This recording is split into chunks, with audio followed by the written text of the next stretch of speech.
عليكم ورحمة الله وبركاته. الحمد لله رب العالمين، والصلاة والسلام على سيدنا محمد وعلى آله وصحبه أجمعين، وما توفيقي إلا بالله، لا حول ولا قوة إلا بالله العلي العظيم. سبحانك لا علم لنا إلا ما علمتنا إنك أنت العليم الحكيم. கண்ணியத்துக்குரிய பெரியோர்களே, அன்பார்ந்த சகோதரர்களே, மெய்நிலை கண்ட ஞானி முஹ்யித்தீன் அப்துல் காதிர் ஜீலானி ரலியல்லாஹு அன்ஹு அவர்கள் இவ்வுலகை விட்டு மறைந்த புனித மாதம் ரபியுல் ஆஹிர் மாதம் அது நம்மை எதிர்நோக்கி இருக்கிறது. முஹ்யித்தீன் அப்துல் காதிர் ஜீலானி ரலியல்லாஹு அன்ஹு அவர்களுடைய இயற்பெயர் அப்துல் காதிர் என்பதாகும். அவருடைய பெற்றோர்கள் சூட்டிய பெயர் அப்துல் காதிர். முஹ்யித்தீன் என்பது அவர்களுக்குண்டான சிறப்பு பெயர். மார்க்கத்திற்கு புத்துயிர் கொடுத்தவர்கள் என்கின்ற பொருள்படும் வார்த்தை அது. ஜீலானி என்றால் ஜீலான் என்ற ஊரிலே பிறந்தவர்கள் என்பது பொருளாகும். மக்காவிலே பிறந்தவருக்கு மக்கி என்பார்கள், மதீனாவிலே பிறந்தவருக்கு மதனி என்பார்கள், மதராசிலே மெட்ராஸிலே பிறந்தவர்களுக்கு மதராசி என்று கூறுவார்கள். அதன் அடிப்படையிலே ஜீலான் என்ற ஊரிலே பிறந்தவர்களுக்கு ஜீலானி, இதற்கு கீலானி என்றும் சொல்வார்கள். அரபி மொழியிலே ஜீம் வைத்து ஜீலானி, பார்சி மொழியிலே காஃப் வைத்து கீலானி என்றும் சொல்வார்கள். அப்துல் காதிர் கீலானி என்றும் நீங்கள் கேள்விப்பட்டிருப்பீர்கள். இவர்களை பற்றி தான் சொல்லப்படும். இவர்களுடைய பெற்றோர்கள் கண்மணி நாயகம் ஸல்லல்லாஹு அலைஹி வஸல்லம் அவருடைய புனித குடும்பத்தை சார்ந்தவர்கள்.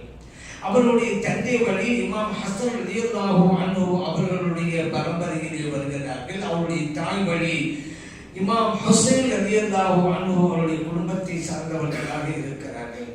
அவருடைய தந்தையாரின் பெயர் அபூ ஸாலிஹ் ரலியல்லாஹு அன்ஹு, அவருடைய தாயாரின் பெயர் உம்முல் ஹைர் ஃபாத்திமா ரலியல்லாஹு அன்ஹா அவர்கள். இன்றைக்கு தமிழ்நாட்டிலே 2000க்கும் மேற்பட்ட பள்ளிவாசல்களுக்கு முஹ்யித்தீன் ஆண்டகை பள்ளிவாசல் என்று பெயர் சூட்டப்பட்டிருக்கும். நீங்கள் கேள்விப்பட்டிருப்பீர்கள். இப்பொழுதுதான் புதிதாக பேர் சூட்டுகிறார்கள். தக்குவா பள்ளி, முபாரக் பள்ளி என்றெல்லாம் பேர் சூட்டுகிறார்கள் அல்லவா? அந்த காலத்திலே நம் முன்னோர்கள் எல்லாம் முஹ்யித்தீன் ஆண்டவர் பள்ளி என்று பேர் சூட்டினார்கள். காரணம் நன்றி கடன் என்பதுதான். இன்றைக்கு இஸ்லாம் வந்திருக்கிறது, நம்மை அடைந்திருக்கிறது என்றால் இறை நேசர்கள் மூலமாகத்தான். இறை நேசர்கள் உலகத்தில் பல்வேறு பகுதிகளுக்கு சென்றார்கள், இஸ்லாத்தை கொண்டு போய் சேர்த்தார்கள். ஒன்றை நினைவிலே வைங்கள், உலகம் முழுவதும் இன்றைக்கு முஸ்லிம்கள் வியாபித்திருக்கிறார்கள். ஆனால் உலகம் முழுவதும் சஹாபா பெருமக்கள் செல்லவில்லை. சஹாபா பெருமக்கள் எல்லா இடங்களுக்கும் செல்லவில்லை. ஆனால் இஸ்லாம் எல்லா இடங்களிலும் போய் சேர்ந்து விட்டது. எப்படி சேர்ந்தது? இறை நேசர்கள் மூலமாகத்தான் சேர்ந்தது. இன்றைய தமிழகம் எடுத்துக்கொண்டால் எல்லா ஊர்களிலும் முஸ்லிம்கள் இருக்கிறார்கள். அந்த ஊர்களுக்கெல்லாம் சஹாபிகள் சென்றார்களா? இல்லை. ஒரு சில இடங்களுக்கு வந்தார்கள் என்று சொல்லப்படுகிறது. ஆனால் மற்ற ஊர்கள் இஸ்லாம் வந்து விட்டது. எப்படி வந்தது? இறை நேசர் மூலமாகத்தான் வந்தது. ஆகவே தான் இறை நேசர்களை நினைவு கூற வேண்டியது கட்டாயம் என்று நாம் கூறுகிறோம். புனித மார்க்கம் இஸ்லாம் அவர்கள் மூலமாகத்தான் நமக்கு கிடைத்தது. இன்னைக்கு பள்ளிவாசலிலே ஒன்று கூடி இருக்கிறவங்க இறைவனை வணங்க அதற்கு வாய்ப்பு கொடுத்தவர்கள் இறை நேசர்கள். இஸ்லாம் மார்க்கம் கிடைத்ததால் தானே நமக்கு புனித வேதம் குர்ஆன் கிடைத்திருக்கிறது. அதை படிக்கிறோம், ஓதுகிறோம், பின்பற்றுகிறோம். இந்த வாய்ப்பு எப்படி கிடைத்தது? இஸ்லாத்தினால். அந்த இஸ்லாம் எப்படி வந்தது? இறை நேசர்களால். ஆகவேதான் அவர்களை நாம் நினைவு கூறுகிறோம். இந்த இறை நேசர்கள் எல்லாம் ஒவ்வொரு ஊருக்கு சென்றார்கள். தமிழகம் என்று வைத்துக் கொள்ளுங்கள், இந்தியா முழுவதும் வைத்துக் கொள்ளலாம். நம்முடைய பார்வைக்கு தமிழகம் என்று வைத்துக் கொள்ளுங்கள். ஒவ்வொரு ஊருக்கும் இறை நேசர்கள் போகிறார்கள். இவர்கள் மார்க்கத்தை எடுத்து சென்ற போது இவர்களை வரவேற்பதற்கு ஒரு முஸ்லிம் கிடையாது. இன்றைக்கு தவாவுடைய பணியை ஆற்றுகிறோம், தீனுடைய வேலை செய்கிறோம் என்கிறார்கள். இவர்கள் ஒரு ஊருக்கு போகிறார்கள். இவர்களை வரவேற்க ஆள் இருக்கிறது, தங்க வைக்க ஏற்பாடு, உணவுக்கு உத்தரவாதம். ஆனால் அன்றைக்கு இந்த இறை நேசர் போனார்கள். 100க்கு 100 முஸ்லிம் அல்லாதவர்கள் இருக்கிற ஊருக்கு தானே போனாங்க மார்க்கத்தை கொண்டு போய். இவர்களை வரவேற்க ஒரு முஸ்லிம் இருந்தார்கள்.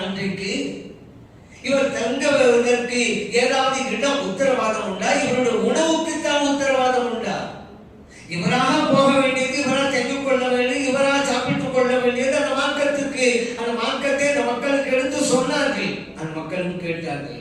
இக்காலையில் இறைநேசர்கள் என்பதனால இறை எச்சம் அவர்களும் இருந்தது. இன்னைக்கு அஜ்மீர் நாயகம் ரலியல்லாஹு அன்ஹு அவர்கள் மூலமாக இந்தியாவிலே 90 லட்சம் பேர் இஸ்லாத்தை தழுவினார்கள் என்று வரலாற்று ஆசிரியர்கள் குறிப்பாக எர்னால்ட் என்பவர் குறிப்பிடுகிறாரே. எப்படி அங்கங்க பிரச்சாரம் பண்ணியிருந்தாங்களா? அந்தந்த லாங்குவேஜை தெரிஞ்சுக்கிட்டு உபதேசம் பண்ணியிருந்தாங்களா? அந்த இறைநேசரை பார்த்தார்கள், இஸ்லாத்தை தழுவினார்கள். அதுதான் பவர். இறைநேசருடைய பவர் அப்படிதான். இல்லையாண்டா உபதேசம் பண்ணி அறிவுரைகள் வழங்கி 90 லட்சம் பேர் கொண்டு வருவாங்க. இறை நேசர்கள் போறாங்க, மார்க்கத்தை எடுத்து சொல்றாங்க, அந்த மக்கள் இஸ்லாத்தை ஏற்றுக்கொள்றாங்க, தன்னை படி தரப்பா வணங்கும் நினைக்கிறாங்க, பள்ளிவாசலை கட்டுறாங்க. இந்த பள்ளிக்கு என்ன பேர் சூட்டலாம் முடித்து வருகின்ற போது யார் மூலம் இஸ்லாம் கிடைத்தது? இந்த வழிமாறு மூலமாகத்தான். இவர்கள் யார்? காதிரியார் தரிகாவை சார்ந்தவர்கள். காதிரியார் தரிகாவின் தளபதி யார்? மஹீத்தீன் அப்துல் காதிர் ஜெயிலானி ரலியல்லாஹு அன்ஹு. அவர்களுடைய பெயரை சூட்டுவோம், நன்றி கடனாக பெயரை சூட்டினார்கள். மஹீத்தீன் ஆண்டகை பள்ளிவாசல். இங்க கூட சில பேர் என்ன ஆண்டவர், அல்லாஹ் கூட ஆண்டவர் சொல்றாங்க. இறை நேசருக்கு போய் ஆண்டவர்ங்கிறீங்க. ஷிர்க், குஃப்ர், உங்களுக்கு தெரிஞ்ச 2-3 வார்த்தைகள் இருக்கு. அப்படியே பட்டியல் போட வேண்டியது. இதுக்கெல்லாம் காரணம் ஆண்டவர் என்பதற்கு அர்த்தம் தெரியாதனாலதான். அரபி மொழி ஞானம் இல்லை, குர்ஆன் ஹதீஸை தெரியவில்லை. ஆகவேதான் இறை நேசர்கள் தராக்களிடம் இருக்கிறார்கள். சரி, அரபி மொழி தான் தெரியவில்லை, தமிழ் மொழியாவது தெரிகிறதா? தமிழ் மொழி தெரிந்திருந்தால் ஆண்டவர் என்பதற்கு எதிர்ப்பு தெரிவிப்பார்கள். ஆண்டவர் என்ன பொருள்? டிஷன் எடுத்து பாருங்க. மாண்புமிக்கவன், ஆண்மகன், உண்மையான ஆண்மகன்களாக வாழ்ந்து காட்டியவர்கள் இறை நேசர்கள். நெடிந்து கொழுந்து ஆழ்ந்து தந்தவாறு இப்படியெல்லாம் கிடையாது. சத்தியத்தை உறக்க சொல்லுவார்கள். அவர்கள் தான் உண்மையான ஆண்மகன்கள். ஆண்டவர் ஆண்மகன், மாண்புக்குரியவன், மகிமைக்குரியவன். அந்த அர்த்தங்க. ஆண்டவன் அல்லாவே நம்ம ஆண்டவன்கிறோம். அவன் அல்லாவ ஆண்டவன் தானே சொல்றீங்க. இங்க நம்ம ஆண்டவன் தானே சொல்றோம். அங்கே இது அல்லா இல்லைன்னு போச்சு. ஆண்டவன் அல்லா, ஆண்டவர் அல்லா இல்லை. ஏன் அல்லாவுக்கு அவர் இவன் சொல்லுவோமா? இறைவன் சொன்னார், இறைவன் கட்டளை விட்டார். அது இன்னொரு மதத்துல தான் சொல்லுவாங்க. அவர் அவர் நம்மள அவன் இவன் தான். ஏன் அல்லா ஒருவன். வார்த்தையிலே ஒருமை. இறைவன் ஒருவன் என்பதுதான் இறைவனுக்கு கண்ணியம். அல்லா போய் மரியாதை இல்லாம அவனை இவங்கிறீங்க. அவன் இவங்கிறதுதான் மரியாதை. ஏன் அல்லாஹ் ஒருவன். அவர் என்றால் 2 பேரோ 3 பேரோ அர்த்தம் வந்து அவருங்கிறது பன்மை சொல். அவர்கள் என்பது பன்மைதான். இன்னும் கொஞ்சம் மரியாதை சொல்றது. அவர் என்பதும் அவர்கள் என்பதும் பன்மை வார்த்தை. இப்ப ஏன் தெரியுமா? நம்முடைய நம்பிக்கை உள்ளத்திலே இறைவன் ஒருவன், நம்முடைய வார்த்தையிலும் இறைவன் ஒருவன், அவன் இவன். அதனாலதான் உங்களுக்கு சொல்றோம் ஆண்டவர் அல்ல என்னன்னு போச்சு. ஆண்டவர் ஆட்சி செய்தவர். தமிழகத்தில் முன்னாள் முதல்வரை இவர் தமிழகத்தை ஆண்டவர் என்று சொல்லுவோம். இறைவனுக்கு ஒன்னால ஒப்பாடுத்தீங்க அப்படின்னு சொல்லுவோமா? தமிழகத்தை ஆண்டவர் ஆண்டவர் தான். இந்தியாவின் முன்னாள் பிரதமரை இந்தியாவை ஆண்டவர் அப்படிதான் சொல்லுவோம். என்ன அல்லாட ஒப்பாட்டீங்கன்னு சொல்லுங்களா? தமிழ் மொழி தெரியாவிட்டாதான் அப்படி சொல்ல முடியும். ஆண்டவர் ஆட்சி செய்தவர். கௌசர் ஆண்டவர் ரலியல்லாஹு அன்ஹு அவர்கள் ஆன்மீக ஆட்சி செய்தவர்கள். ஆகவேதான் ஆண்டவர், மாண்புக்குரியவர்கள். சரி, இந்த கௌசர் ஆண்டவர் ரலியல்லாஹு அன்ஹு அவர்கள் அவருடைய காலத்தில் மக்களை அழைத்தார்கள். ஒரு சமயத்திலே, என் சமூகமே வாங்க, இஸ்லாம் என்கின்ற கோட்டை இன்றைக்கு செங்கல்லாக பெருக்கப்பட்டுக் கொண்டே இருக்கிறது. ஓடோடி வாருங்கள், நாம் அதை புனர் நிர்மாணம் செய்வோம் என்றார்கள். விதஅத்துக்காரர்களும் வழிகேடர்களும் நிறைந்து விட்டார்கள். ஓடோடி வாருங்கள், இஸ்லாத்தை நாம் புதுப்பிப்போம் என்று சொன்னாங்க. இஸ்லாம் என்கிற இந்த கோட்டையை சரி செய்வதற்கு புனர் நிர்மாணம் செய்வோம். ஏன்னா இன்னைக்கு வித்தியாசக்காரர்கள் இருக்கிற மாதிரி அன்னைக்கு வித்தியாசக்காரர் இருந்தாங்க. இன்னைக்கு வித்தியாசத்தை செய்யறாங்க. வித்தியாசம் செய்யறதுன்னு சொன்னா மௌலித் ஓதுறவங்களையும் ஃபாத்தியா ஓதுறவங்களையும் போய் வித்தியாசக்காரங்கிறாங்க. ஃபாத்தியானா குர்ஆனை ஓதுறது, குர்ஆனை ஓதுறவங்க போய் ஒரு ஆள் வித்தியாசவாதின்னா அவர் தான் வித்தியாசவாதி. ஃபாத்தியா ஓதுற ஃபாத்தியா 114 சூறால ஒரு சூறா தானே. ஃபாத்தியா ஓதுறவங்களை போய் வித்தியாசவாதின்னா குர்ஆன் ஓதுறவங்க வித்தியாசவாதியா?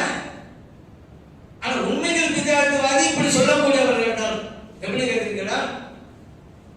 நபி ஸல்லல்லாஹு அலைஹி வஸல்லம் சொன்னாங்க, சில தொழுகைகள் உண்டு, ஆனா அந்த தொழுகையெல்லாம் இல்லை இல்லை என்று இன்னைக்கு வித்தியாசவாதிகள் மறுத்துக் கொண்டிருக்கிறார்கள். அதைத்தான் அன்னைக்கு சொன்னாங்க.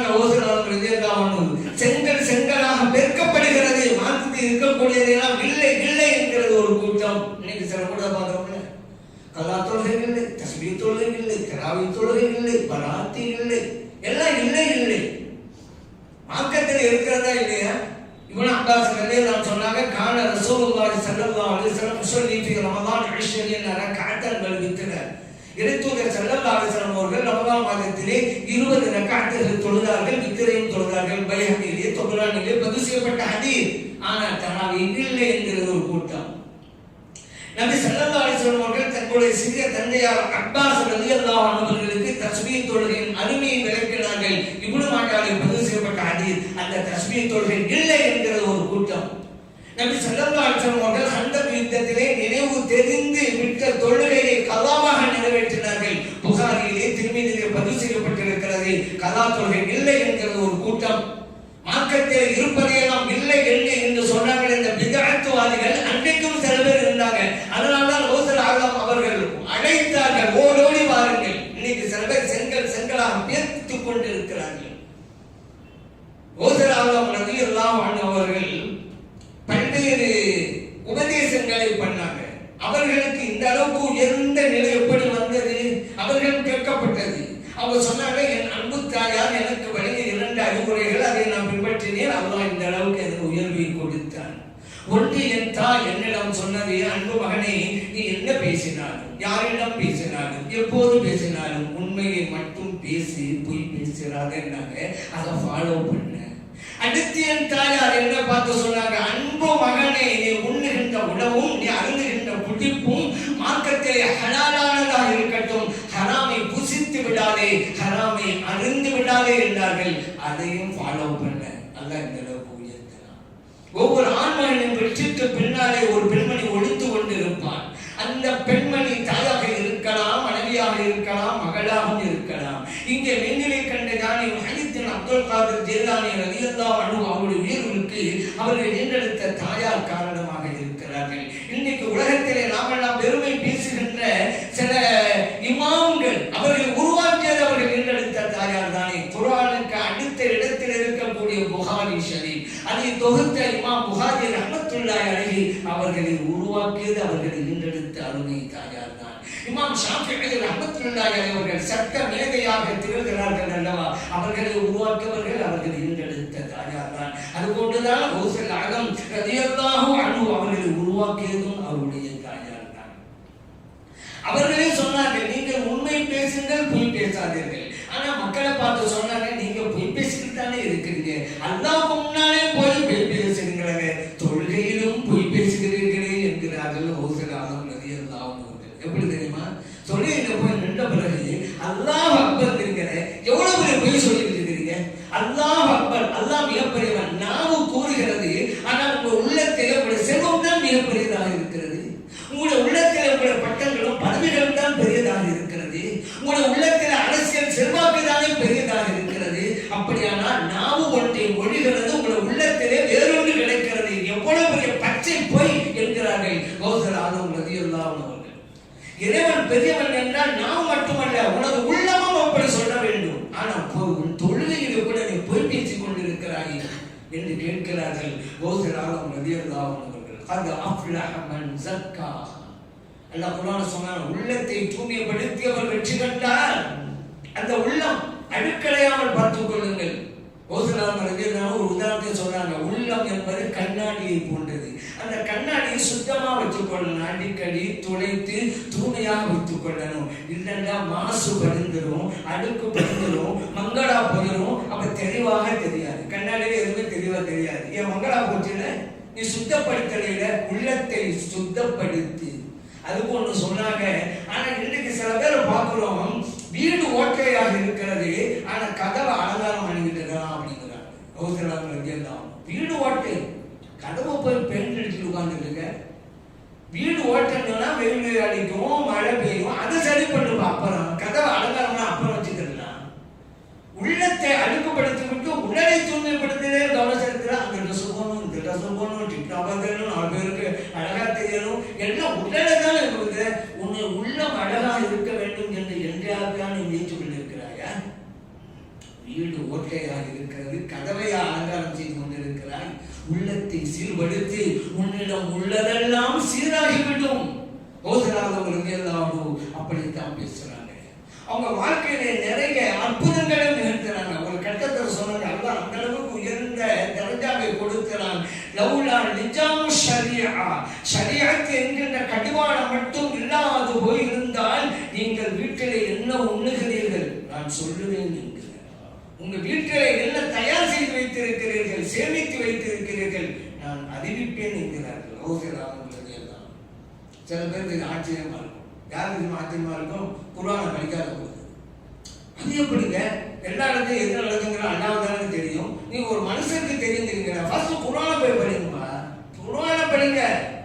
ஈசா அலைஹிஸ்ஸலாம் சொன்னாங்களா இல்லையா? குர்ஆன் நல்லா சொல்லி காட்டாங்க, உனப்பியுக்கும் பிமா தஅகுலூன், என் சமூகமே நீங்கள் என்ன உண்ணுகிறீர்கள் நான் அறிவிப்பேன். வமா தத்தஹிலூன ஃபீ புயூதிக்கும், உங்கள் வீடுகளில் என்ன சேமித்து வைத்திருக்கிறீர்கள் அதையும் அறிவிப்பேன் என்கிறார்கள் ஈசா அலைஹிஸ்ஸலாம் அவர்கள். அல்லாஹ் குர்ஆனிலே சொல்லி காட்டுகிறான். இப்ப ஈசா அலைஹிஸ்ஸலாம் அவர்கள் அல்லாஹ்வுடைய இடத்துல இருந்தாங்க. அது அல்லாஹ்வே ஈசா அலைஹிஸ்ஸலாத்தை தன்னோட இடத்துல கொண்டு வச்சு விட்டாங்க. அல்லாஹ் தானே சொல்லி காட்டுறான். ஈசா அலைஹிஸ்ஸலாம் அவர்கள் அன்றைக்கு சொன்னார்கள் என்றால் அது முஅஜிஸா, ஒரு நபியின் மூலம் வெளிப்படுகிற அற்புதம். கௌசலாலம் ரலியல்லாஹு அன்ஹு சொன்னாங்கன்னு சொன்னா அது கராமத், ஒரு இறை நேசர் மூலம் வெளிப்படுகிற அற்புதம். இதே கௌசலாலம் ரலியல்லாஹு அன்ஹு அவருடைய வாழ்க்கையில கம் அப்ரஹல் அஅமா, கண் தெரியாதவர்களுக்கெல்லாம் பார்வை கொடுத்தார்கள். எத்தனை பேர்களுக்கு? அபரசன் அஜிதமா, தொழு நோயாளிகளுக்கு கருங்குஷ்டம் வெண்குஷ்டம் இவங்களுக்கெல்லாம் சுகத்தை கொடுத்தாங்க. கௌசலாலம் ரலியல்லாஹு. அது எப்படிங்க? அல்லாஹ்வுல நோய் அகற்றுவான். அல்லாஹ் யாருக்கு இருக்குது? சில மருந்து சாப்பிட்டா கூட அல்லாஹ் யாரு நோய் அகற்றுறது? அல்லாஹ் தானே. தலைவலிக்கு மாத்திரை சாப்பிடுவோம்னு வச்சுக்கிறேங்க, யார் நோய் அகற்றுறது? மாத்திரையா அல்லாஹ்? அல்லாஹ் தானேங்க. காய்ச்சல் வந்துச்சு மருந்து சாப்பிட்டோம், வயிற்று வந்து மருந்து சாப்பிட்டோம், யார் வயிற்று வலி போகக்கூடாது? அல்லாஹ் தான். இல்ல மருந்து மாத்திரை காரணம், இறை நேசர்களும் காரணம் தான். மருந்து மாத்திரை தவா, இறை நேசர்கள் துஆ. அல்லாஹ் தான் செய்யலாம். இதான் உங்களோட நம்பிக்கை. மருந்துக்கு மட்டும் ஓகே, வழிமாசம் அல்லாஹ்வுடைய சேவை அங்க மட்டும் பிரிக்கிறாங்க. ஏங்க யாரோட எது பண்ணாலும் அல்லாஹ் தான். ஆனா அவங்க துஆ செய்யறாங்க, டாக்டர் மருந்து தர்றாங்க. இதுதான் வித்தியாசம். நம்ம நம்பிக்கை தான். மூமின் யார்? வியாதியை அகற்றுபவன் இறைவன் என்று நம்பியவன் தான் மூமின். வலகதில் ஹைரிஹி வ ஷர்ரிஹி மினல்லாஹி தஆலா. ஆற்றல் அனைத்தும், இந்த உலகத்தில் நடப்பவைகள் அனைத்தும், அது நல்லதாக இருக்கட்டும் தீயதாக இருக்கட்டும், அல்லாஹ்வுடைய நாட்டப்படிதான் நடக்குது. நம்மளாம் தானே முஸ்லீம். அந்த முஸ்லீம் இந்த மாத்திரை கூட சரியாயிருச்சு அப்படின்னு சொன்னாங்க. காரணம் அந்த முஸ்லீம் இதே நேசருக்கு துவா பண்ணாதான் எனக்கு இப்படி ஆச்சுன்னு சொன்னா காரணம் ஒரு முஸ்லீம் தானே சொல்றான், மூமின் தானே சொல்றான். அவங்க எல்லாத்தையும் அல்லாஹ் தான் செய்யறான்னு நம்பி இருக்கிறாங்க. அப்ப போய் இதே நேசர் அல்லாஹ் இடத்துல வச்சு விட்டாரு ஏன்னு சொல்லிருக்கீங்க? மாத்திரை சாப்பிடுறவரை மாத்திரை அல்லாஹ் இடத்துல வச்சு விட்டாரா? இல்ல இல்ல. அதே போல வாங்கல சிந்தனை சரியா இருக்குங்க. இருக்கிற முஸ்லிம்கள் காத்திரு முஷிருக்கு. ஏன் ஒவ்வொரு மூமினுக்கும் சொர்க்கம் செல்ல வேண்டும் என்ற ஆர்வம் இருக்குமா இருக்காதா? எல்லாருக்கும் சொர்க்கம் ஆசை. அவங்க எப்படி சிக்கு பண்ணுவாரு? சிக்கு பண்ணாம வாழ வேண்டும் அக்கறை உங்களுக்கு மட்டும்தானா? மற்ற முஸ்லிம்களுக்கு இல்லையா? இருக்குதுங்க. அல்லாஹ் இடத்துல யாரும் வைக்க கிடையாது, வைக்க மாட்டார் மூமி. நபி ஸல்லல்லாஹு அலைஹி வஸல்லம் அவங்கள்ட்ட ஒரு கண் தெரியாத தோழர் வர்றாங்க. யார சொல்லணும்னா கண் பார்வை வேணும். நபி ஸல்லல்லாஹு அலைஹி வஸல்லம் ஒரு துஆவை கற்றுக் கொடுத்தாங்க. அல்லாஹும்ம இன்னி அஸ்அலுக வ அத்தவஜ்ஜஹு இலைக என்ற துஆ.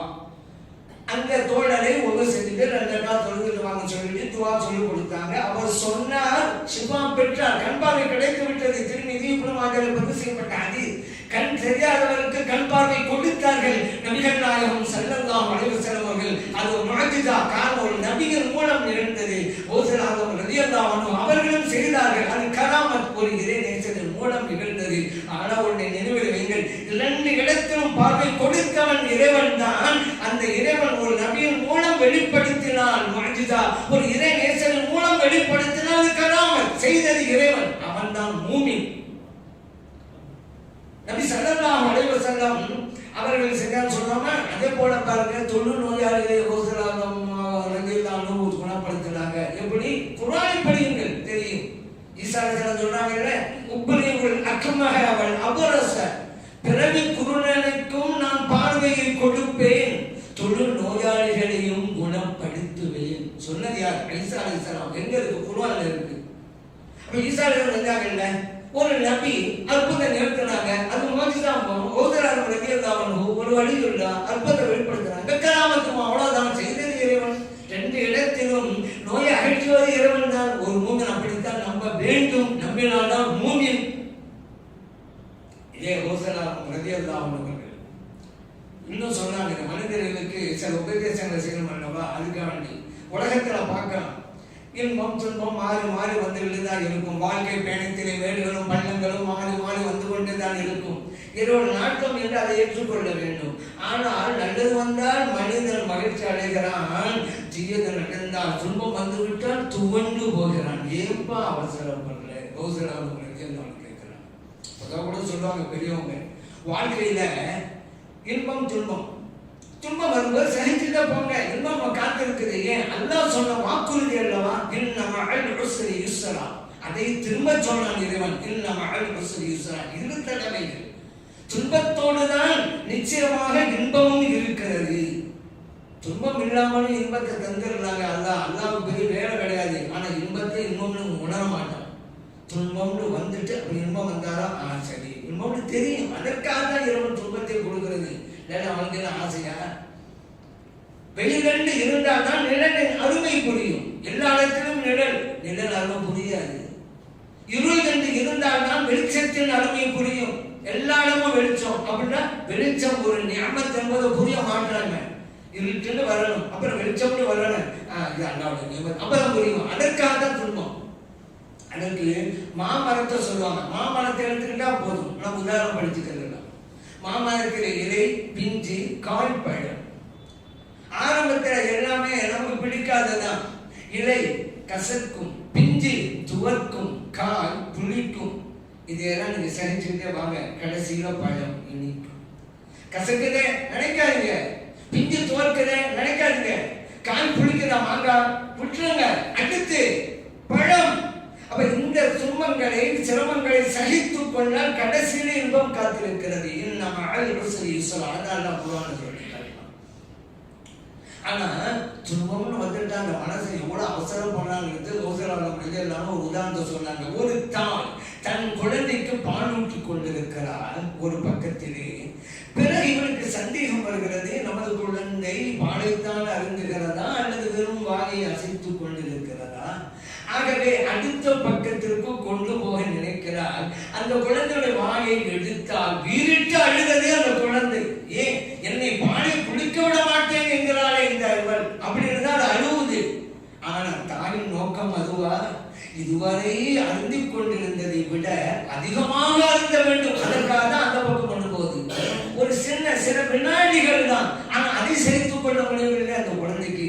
மனிதனை நீ அந்த குழந்தை மாதிரி அவசரப்படியப்பா, உனக்கு கஷ்டம் வர்றதே அதுக்கு அடுத்த பெரிய நியமத்தை தரத்துக்கு தானே, அதுக்கடை எனக்கு இப்படி வந்து போட்டு நீ அவளை போற அந்த குழந்தை மாதிரி என்று கேட்கிறார்கள். ஓசராகும் ரலியல்லாஹு அவர்களும் கேட்கப்பட்டது, மனில் முஹிப்பு வ மனில் மஹபூப். இறைவனை நேசிப்பவன் யார், இறைவனால் நேசிக்கப்படுபவர் யார்? இதுதான் கேள்வி.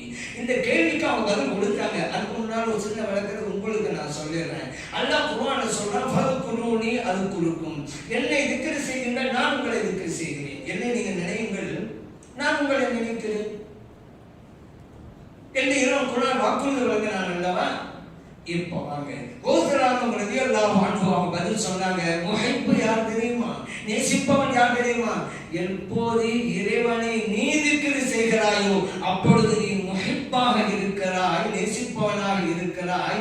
எப்போது இறைவன் உன்னை திக்ர் செய்கிறான் என்ற நிலைக்கு நீ வருகிறாயோ அப்போது நீ மஹபூபாக இருக்கிறாய், இறைவனால் நேசிக்கப்படுபவனாக இருக்கிறாய். இறைவன் நம்மை முஹிப்பாகவும் மஹபூபாகவும் ஆக்கியருள்வானாக. ஆமீன். அல்ஹம்துலில்லாஹி ரப்பில் ஆலமீன். யா ரசூலல்லாஹ் யா ரசூலல்லாஹ்